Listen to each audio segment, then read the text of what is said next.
नमस्कार दोस्तों, स्वागत है आपका हमारी चैनल शांति मार्ग में। हम आपके लिए नए नए मोटिवेट वीडियो लाते रहते हैं और आप चाहते हैं कि ऐसे ही गहरे और प्रेरणादायक विचार आपको मिलते रहे तो अभी हमारी चैनल शांति मार्ग को सब्सक्राइब कर लीजिए और बेल आइकन दबा दीजिए ताकि आने वाला हर वीडियो सबसे पहले आप तक पहुंचे।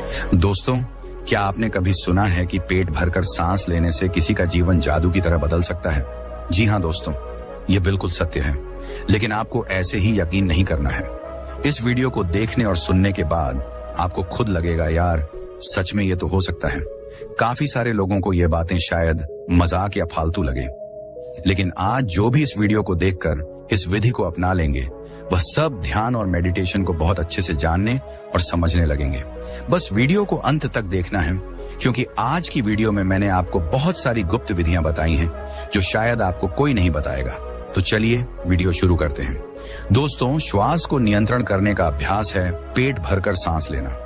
एक प्रकार से गहरी सांस लेने की विधि को कहते हैं, जिसका नियमित अभ्यास आपके जीवन में कई सकारात्मक परिवर्तन का आ सकता है। अगर आप इस अभ्यास को रोजाना 10 से 15 मिनट तक नियमित करने की कोशिश करें तो आपको इसके चमत्कारिक लाभ महसूस होने लगेंगे। साथ ही अगर आप गहरी और लाभ सांस लेने का यह अभ्यास हमारे द्वारा बताए गए सरल तरीके से कर लेते हैं तो आपको इसके प्रभाव बहुत ही जल्दी और अच्छे देखने को मिलेंगे। यह आपके शारीरिक, मानसिक और भावनात्मक स्वास्थ्य में भी सुधार करने में लाभदायक होता है, जिससे आपका जीवन जादू की तरह बदलने लगता है। इस विधि को अच्छे से समझने के लिए हमारे साथ इस वीडियो को अंत तक देखते रहें। दोस्तों, जब हम सांस लेते हैं तो वायु प्रत्यक्ष रूप से हमें 4-5 स्थान पर ही महसूस होती है: कंठ, हृदय, फेफड़े, पेट और मस्तिष्क। मस्तिष्क में जाने वाली वायु का हमें पता ही नहीं चल पाता है, जबकि कान और आंख में गई हुई वायु का भी कभी कभी ही पता चलता है। स्वतंत्रता से भीतर गई वायु अनेकों प्रकार से विभाजित हो जाती है, जो अलग अलग क्षेत्र में जाकर अपना अपना कार्य करके पुनः भिन्न रूप में बाहर निकल आती है। ये सब इतनी जल्दी होता है कि हमें इसका पता ही नहीं चल पाता कि ऑक्सीजन भीतर गई और कार्बन डाइऑक्साइड बाहर निकल आई, लेकिन भीतर वह क्या क्या सही या गलत करके आ जाती है, क्या इसका कभी पता चल पाता है? बहुत ही गहरी बातें हैं, बहुत ही ध्यान से सुने। इतने सारे प्रभाव जानकर हैरान हो जाओगे। यदि हम जोर से गहरी सांस लेते हैं तो इसके तेज प्रवाह से हमारे शरीर के अंदर की बैक्टीरिया नष्ट होने लगते हैं, कोशिकाओं के रोगों से लड़ने की क्षमता बढ़ जाती है, बोन मैरो में नया खून बनने लगता है, आंतों में जमा हुआ मल बाहर निकलने लगता है, मस्तिष्क की जागरूकता लौट आती है, जिससे हमारी याद करने की शक्ति दुरुस्त हो जाती है। न्यूरो की सक्रियता से सोचने समझने की क्षमता पूरा जिंदा हो जाती है। गहरी सांस लेने से आत्मविश्वास वापस लौट आता है। सोचें, जब जंगल में हवा का एक तेज झोंका आता है तो जंगल का रोम रोम जागृत होकर सजग हो जाता है। बहुत कम लोगों में क्षमता होती है आंधी लाने की। जब आप लगातार अभ्यास करते हैं तो आपके अंदर नई ऊर्जा का जन्म होता है। जी हाँ दोस्तों, केवल 10 मिनट की आंधी आपके शरीर के साथ आपके संपूर्ण जीवन को बदल कर रख सकती है। आज के समय में अधिकतर लोगों की सांसें उखड़ी बिखरती रहती हैं, उथल पुथल भारी रहती हैं या फिर तेजी से चलती रहती हैं। उन्हें पता ही नहीं चलता कि उनकी सांसें कैसे चल रही होती हैं। जैसे क्रोध का भाव उठा तो सांसें बदल जाती हैं, काम वासना का भाव उठा तब सांसों का रूप दूसरा होता है। हमारे प्रत्येक भाव और विचार करने से भी सांसें बदलती रहती हैं। लेकिन क्या आपको पता है कि हमारे खान पान, रहन सहन से भी इन सांसों पर गहरा प्रभाव पड़ता है? असल में हमारी सांसों का हमारे मन की स्थिति और हमारी शारीरिक अवस्था से सीधा संबंध होता है। असल में पूरा योग विज्ञान ही सांसों को सही तरीके से लेने में टिका हुआ है। इसका मतलब यह है कि अगर हम सिर्फ सांसों को सही तरीके से लेना सीख जाते हैं तो हमारा जीवन जादू की तरह बदल सकता है। तो आइए आज हम प्रमाण के साथ एक प्राचीन योग कहानी के माध्यम से हम सांसों को सही तरीके से लेने का तरीका और सांसों के जादुई रहस्य के बारे में विस्तार से जानेंगे। बहुत समय पहले की बात है, एक आर्षि मुनि अपने आश्रम में छात्रों को योग, ध्यान और प्राणायाम की शिक्षाएं दिया करते थे। आर्षि खुद भी एक योगी थे। उन्होंने अपने कई वर्ष हिमालय की गुफाओं में साधना करते हुए बिताए थे, जहां उन्होंने बहुत से सूक्ष्म मानवीय आयाम को गहराई से समझा और अब वह अपने इसी अनुभव और ज्ञान को शिष्यों के माध्यम से सभी में पहुंचाना चाहते थे। एक दिन रात्रि भोजन के समय उनके आश्रम का सबसे बुद्धिमान और होनहार छात्र उनके पास आता है। छात्र के चेहरे को देखकर गुरु समझ गए कि उसके मन में कुछ प्रश्न उठ रहे हैं। गुरु के नजदीक आते ही छात्र ने उन्हें प्रणाम किया और कहा, गुरुदेव, मैं आपसे कुछ प्रश्न पूछना चाहता हूं। मुझे मालूम है यह तो तुम्हारे चेहरे को देखकर ही समझ गया था। पूछो, क्या प्रश्न पूछना चाहते हो? छात्र ने कहा, गुरुजी, आप अक्सर कहते हैं कि योग, ध्यान और प्राणायाम का मूल आधार हमारी सांसें ही है और अपनी सांसों पर नियंत्रण पाते ही हम अपने मन और विचारों पर नियंत्रण लेते हैं। तो आज मैं आपसे सांसों के रहस्य और उसके योग्य विज्ञान के बारे में विस्तार से जानना चाहता हूं। गुरुजी ने एक हल्की मुस्कान दी और फिर कहना शुरू किया, जैसा हमारा मन होता है, हमारे सांसों की गति भी वैसे ही होती है, या फिर जैसी हमारी सांसें होंगी वैसी ही हमारी मनोदशा हो जाएगी। यानी हमारी सांसों से सब कुछ जुड़ा हुआ है। जो हमारे भीतर घटता है वह भी, और जो हमारे बाहर घटता वह भी। हमारे जीवन में घटने वाली हर एक घटना हमारी सांसों से गहरा संबंध रखती है। मतलब कि हम अपनी सांसों की गति पर नियंत्रण करके अपने मन और विचारों पर नियंत्रण कर सकते हैं। अगर तुम किसी सच्चे योगी या साधक को ध्यान से देखो तो तुम्हें उसके चेहरे पर एक गजब का ठहराव या बोल सकते हैं अद्भुत चमक दिखेगा। एक सच्चा योगी बुरी से बुरी परिस्थिति में भी खुद को स्थिर और शांत रख सकता है। एक योगी अपनी भावनाओं को नहीं दबाता, बल्कि वह अपनी सांसों पर नियंत्रण हासिल करता है। और जो साधक अपनी सांसों को नियंत्रित कर लेता है वह अपने मन पर भी नियंत्रण कर लेता है। और जिस व्यक्ति का मन उसके नियंत्रण में होता है उसके पास उसकी सभी समस्याओं का समाधान होता है। गुरु ने छात्र की तरफ इशारा करते हुए कहा, तुमने कुछ योगियों के बारे में सुना होगा कि वह एक सांस से 300 सालों तक जीते थे। तो आखिर वह इतने लंबे समय तक खुद को जीवित कैसे रख पाते थे? असल में उनका नियंत्रण अपनी सांसों पर होता है, जिसे प्राण ऊर्जा भी कहते हैं। प्राण ऊर्जा हमारे चारों तरफ बहती है।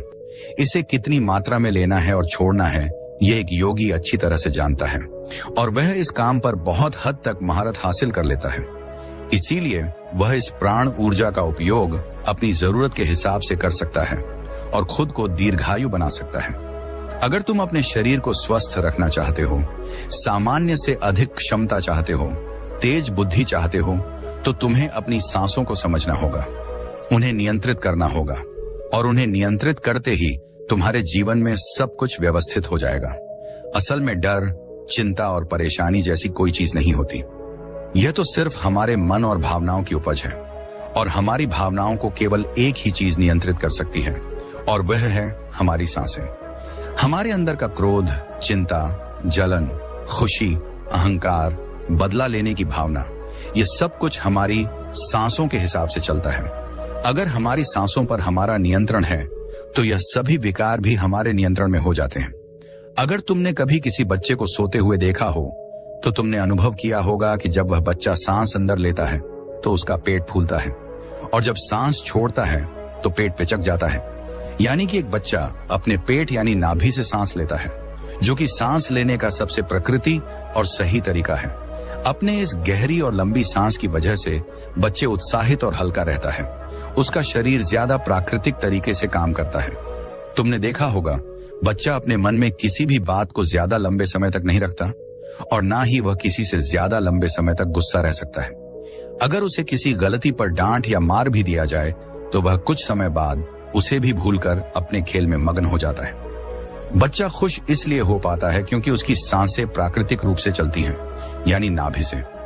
बच्चे के शरीर को विकास चाहिए, विकास की ज्यादा ऊर्जा, और ज्यादा ऊर्जा के लिए ज्यादा लंबी सांसें। इसीलिए प्रकृति ने उसे ज्यादा लंबी सांसें दी हैं।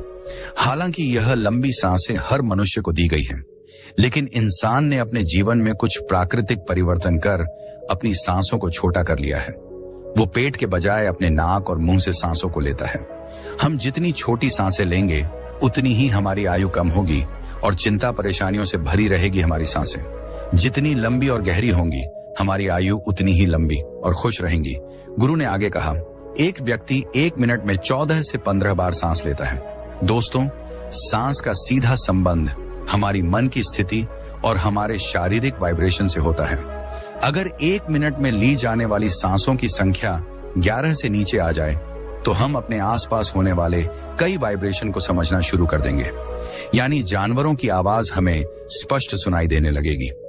आपने सुना होगा कि शेर और बाघ जैसे खूंखार जानवर भी कुछ योगियों के सामने आते ही पालतू बिल्ली की तरह व्यवहार करने लगते हैं।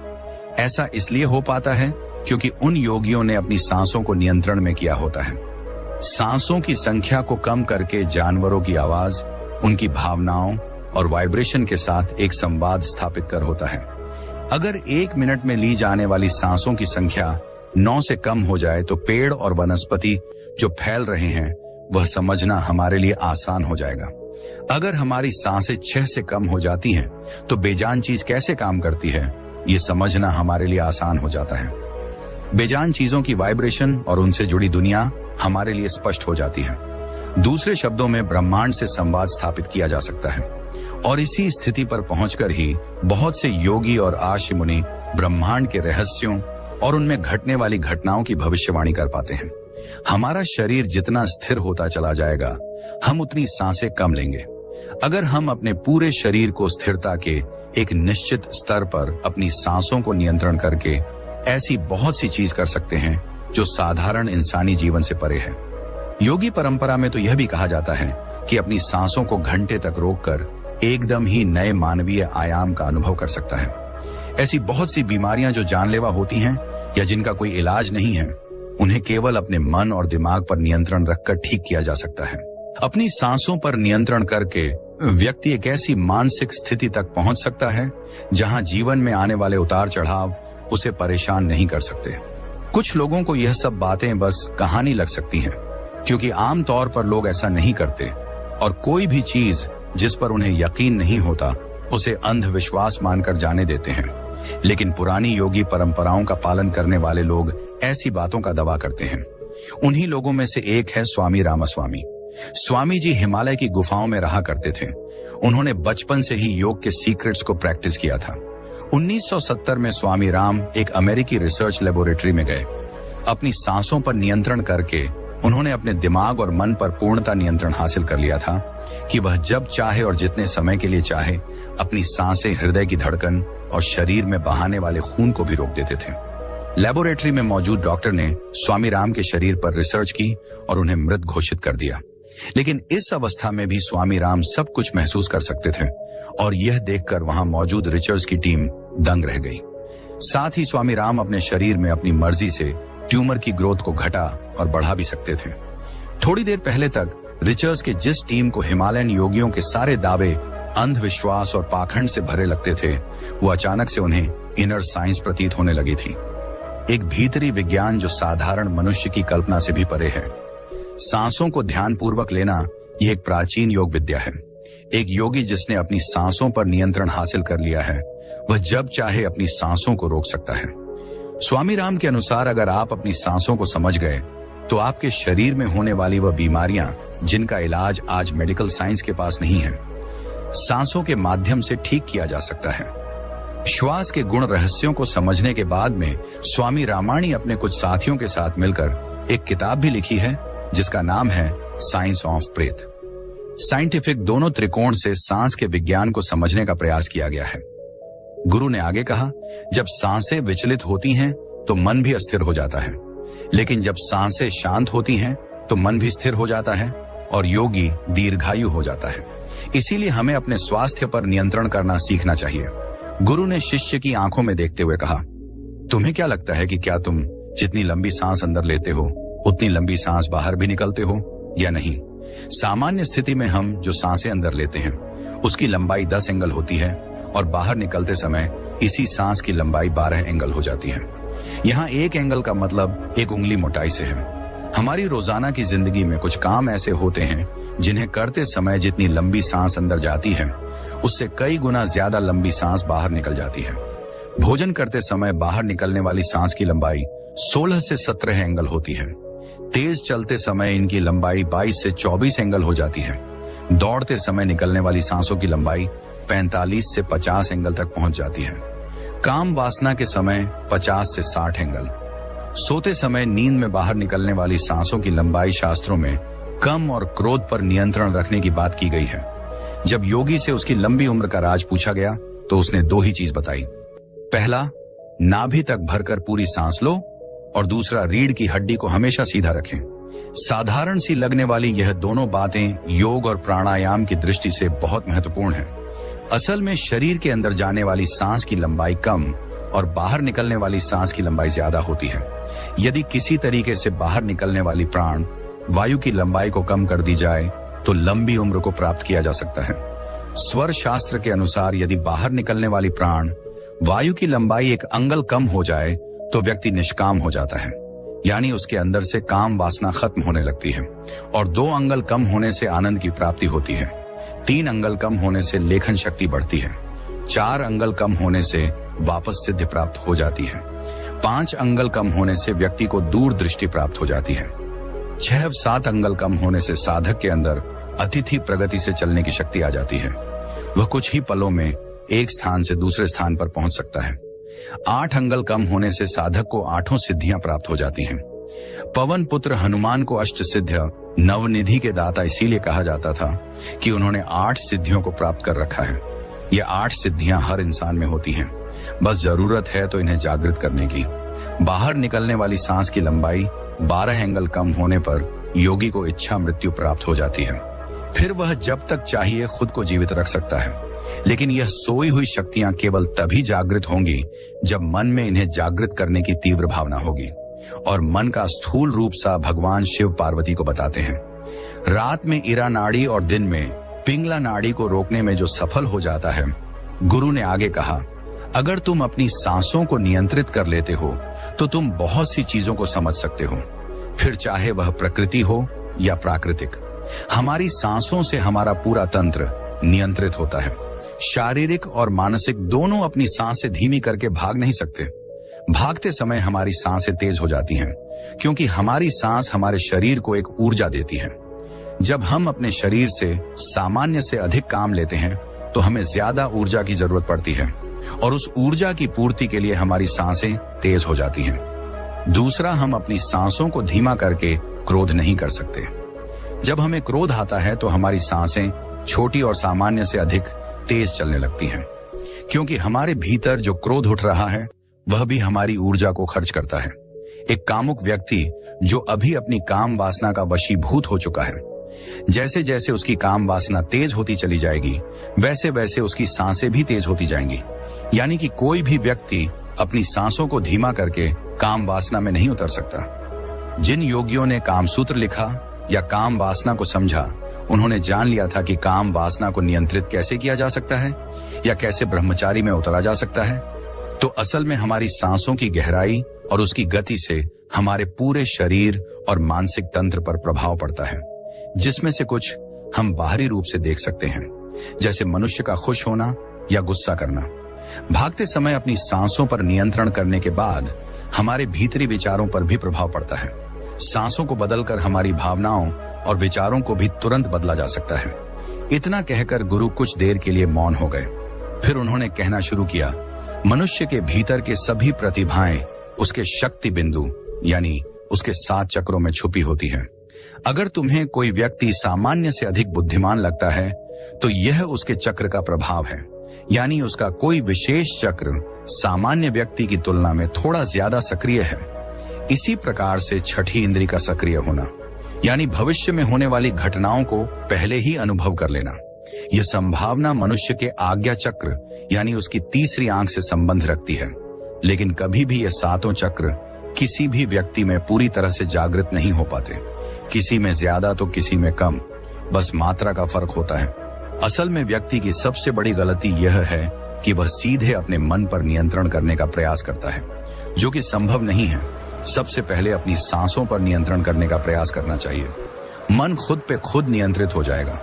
हम इंसान अपनी 5 इंद्रियां दृष्टि, ध्वनि, गंध, स्पर्श और स्वाद के माध्यम से इस जीवन को महसूस कर पाते हैं।